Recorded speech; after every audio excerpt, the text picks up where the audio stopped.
Bonjour à tous et bienvenue sur Amélie et ses robots. Aujourd'hui, je vous présente la délicieuse recette de la fameuse tarte au daim de chez Ikea. C'est vraiment une tuerie cette tarte. Vous verrez, vous aurez que des avis positifs. C'est un bonbon cette tarte. Elle est très fondante, elle est pleine de goût. Il y a des petits craquants. Voilà, les petits morceaux de daim. C'est juste une tuerie. On va s'aider du Monsieur Cuisine Connect pour la réaliser. Vous verrez, ça sera très simple. Donc comme d'habitude, les ingrédients sont en barre d'information en dessous. Et c'est parti, place à la recette. On commence par faire une pâte sablée. Donc j'ai pris du beurre que j'ai coupé en morceaux et on va mettre 140 grammes pour commencer. Voilà. J'ajoute 250 grammes de farine. Donc si vous avez le Thermomix, vous pouvez retrouver la recette sur pâte sablée tout simplement. 100 g de sucre en poudre et une pincée de sel. Je ferme le robot avec le gobelet doseur et je pars pour 30 secondes, vitesse 6. Voilà ce que l'on obtient. On ajoute un œuf. Je ferme le robot avec le gobelet doseur et je refais la même chose, 30 secondes, vitesse 6. Voici ce que l'on obtient. Vous voyez, on a une pâte qui, quand vous la serrez, elle se tient. Donc je viens ramasser toute la pâte qu'il y a à l'intérieur du robot et soit je la mets dans un sac de congélation, soit je la mets dans un film alimentaire. Voilà, tout simplement. Et vous venez fermer le tout et réserver au frigo pendant 1 heure minimum. Comme ça, la pâte sera bien maniable. Elle ne sera pas friable quand vous l'étalerez. Donc soit 1 heure au frigo ou soit 30 minutes au congélateur. Pour la crème brûlée, je prends 500 ml de crème entière à 30% de matière grasse et fluide. C'est très important. Donc on va en mettre 500 ml, donc la moitié de la bouteille. On le fait tout de suite pendant que la pâte repose au frigo. Comme ça, ça va nous laisser le temps parce qu'on doit faire refroidir notre crème liquide. Donc au lieu de rien faire et de perdre du temps, on envoie tout de suite.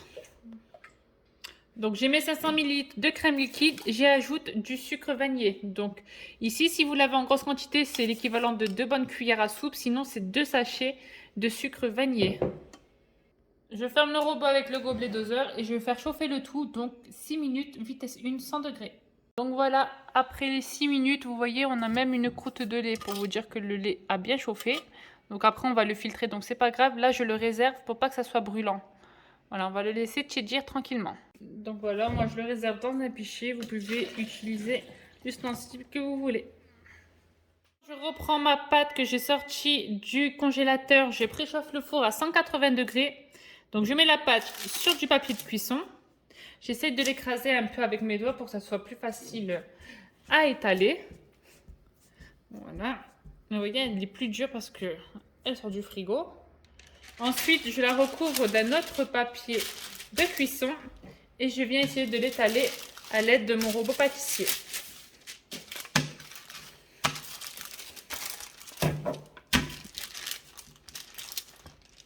Donc voilà, là c'est vraiment le plus dur de la recette, je trouve. C'est vraiment de l'étaler bien.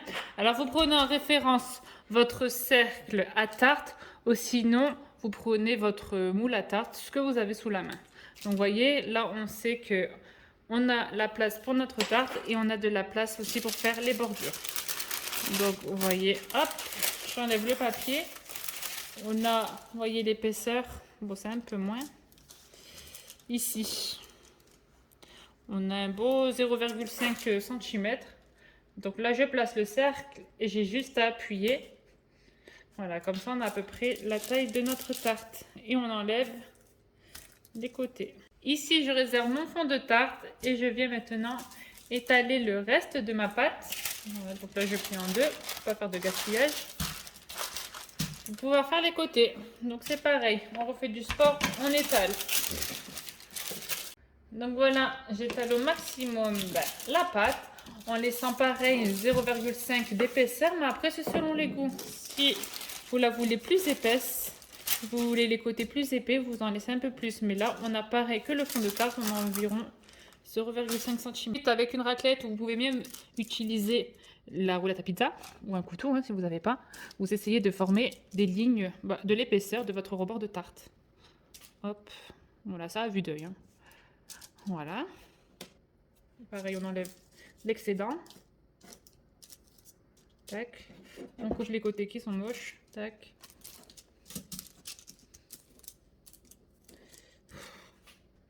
On coupe les côtés qui sont moches, comme ça. Je viens le ramasser délicatement. Vous voyez, ne le faites pas trop fin non plus, puisque sinon il risque de casser. Et ensuite, hop, je le pose sur le rebord, en appuyant un peu à l'intérieur. Donc je vais essayer de vous montrer bien. Vous voyez, on l'a posé là et là. On appuie comme ça. Pour bien la fixer au fond de tarte. Voilà. Vous voyez, ça dépasse un peu, c'est pas grave, parce qu'après on va faire une petite coupe.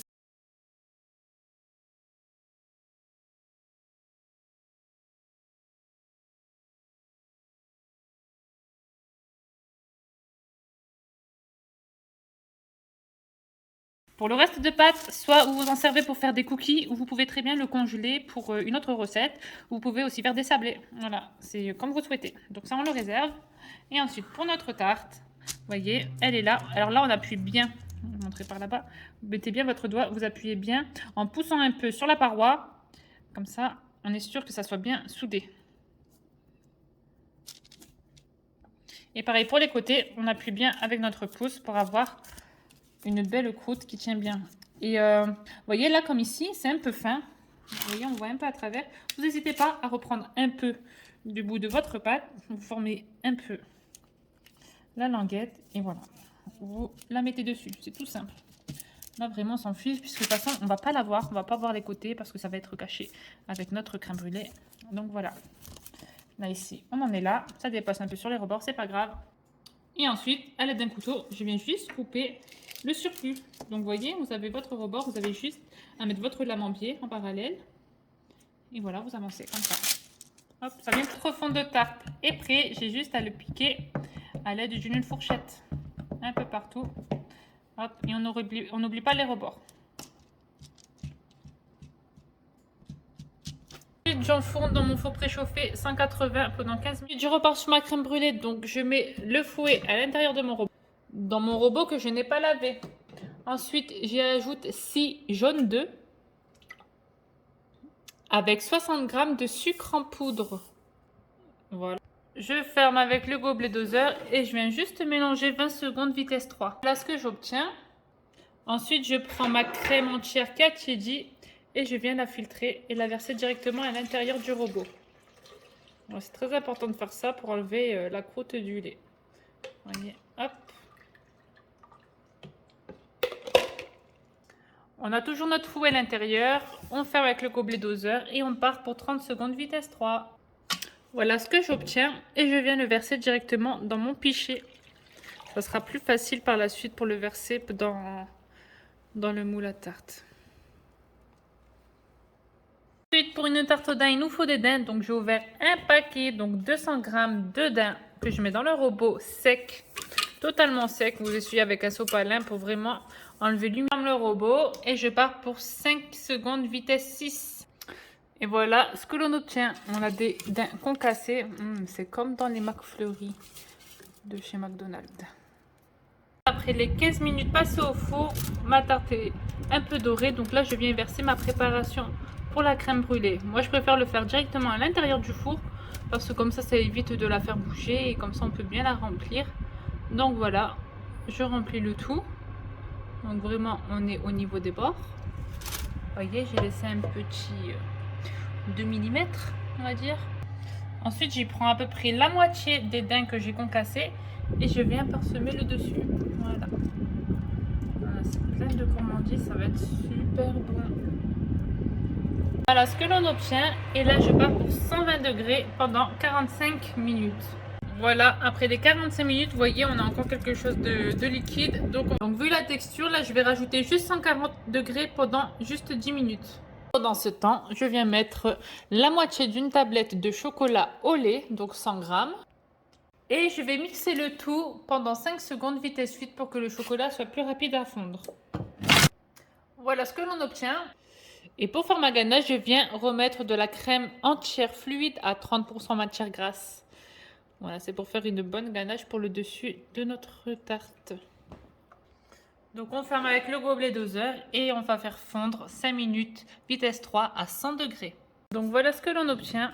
Tout a bien fondu. Je vais le transférer tout de suite dans un autre récipient. Voilà. Pour pouvoir le faire refroidir plus vite. Voilà, comme ça va s'épaissir un peu. Et comme ça, on va rajouter nos daims. À côté de ça, j'ai sorti ici ma tarte à la crème brûlée. Donc vous voyez la texture, ça a une texture de flan. Donc ça bouge. Voyez, mais c'est sec sur votre doigt. Voilà, la tarte elle bouge, c'est normal. Voilà, c'est normal. C'est ce qu'on veut. Une crème brûlée, c'est comme ça. Ça va être une crème, après ça va figer un peu plus avec le temps. Donc voilà, ici je viens enlever le cercle pâtissier. Moi, c'est pour ça que j'adore utiliser les cercles pour les tartes, parce qu'on a vraiment un très beau rendu. C'est lisse, c'est beau, c'est net. Vous voyez? Voilà, on a une très belle tarte. Et c'est facile à démouler. Moi, je vous conseille, même si vous utilisez un moule à tarte, de ne pas démouler votre tarte au daim, si c'est possible. Parce que vraiment, vous n'avez aucun risque de la casser. Voilà, ici, lorsque vous pouvez toucher le chocolat, que ça n'est plus brûlant, mais que ça reste chaud quand même, vous venez verser un peu de daim, les poudres de daim. Voilà, moi, je ne mets pas tout. J'en mets encore la moitié. Hop, on mélange le tout. Voilà, et on a juste à le verser sur notre tarte. Voilà. Ça, c'est vraiment le meilleur. Voilà, on étale un peu partout. Hop. Ici aussi. Et on laisse déborder que ça coule. Vous voyez? Comme ça recouvre totalement le gâteau. Et ça donne encore plus envie de le manger, moi, je trouve. Donc, vous voyez, hop, vous n'hésitez pas avec la cuillère à tout cacher les parois de la tarte. Voici ce que l'on obtient. Et ensuite, avec le reste de nos daims qui sont mixés en poudre, je viens juste saupoudrer le gâteau. Donc voilà, j'espère vraiment que cette recette vous plaira. Elle est très facile à réaliser. On a une pâte sablée. Donc la pâte sablée, si vous n'avez pas le Monsieur Cuisine Connect, vous pouvez très bien le faire avec la recette de votre choix, avec le robot de votre choix. Vous faites comme d'habitude, hein, tout dans le pétrin et hop, on malaxe. Ou même avec le Monsieur Cuisine Connect. Pour le Monsieur Cuisine Connect, j'ai suivi la recette de Cookie Dough. Donc c'est exactement les mêmes ingrédients. Donc vous pouvez très bien la réaliser. Pour la crème brûlée, vous faites pareil avec le Thermomix. Et si vous n'avez pas de Thermomix, j'ai fait la crème brûlée à la main dans une recette, dans une vidéo juste en dessous. Vous tapez recette crème brûlée Amélie Robot et vous la trouverez. Donc voilà, et ensuite pour la ganache, si vous n'avez pas non plus le robot, vous faites fondre au micro-ondes 100 g de lait avec les 100 g de chocolat. Il y a juste à les faire fondre et voilà, tout mélanger. Et pour concasser les daims, ça vous prenez avec votre hachoir, il n'y a pas de souci, ça le fera très très bien. Donc voilà, hop, on met tout, on est généreux. Tac.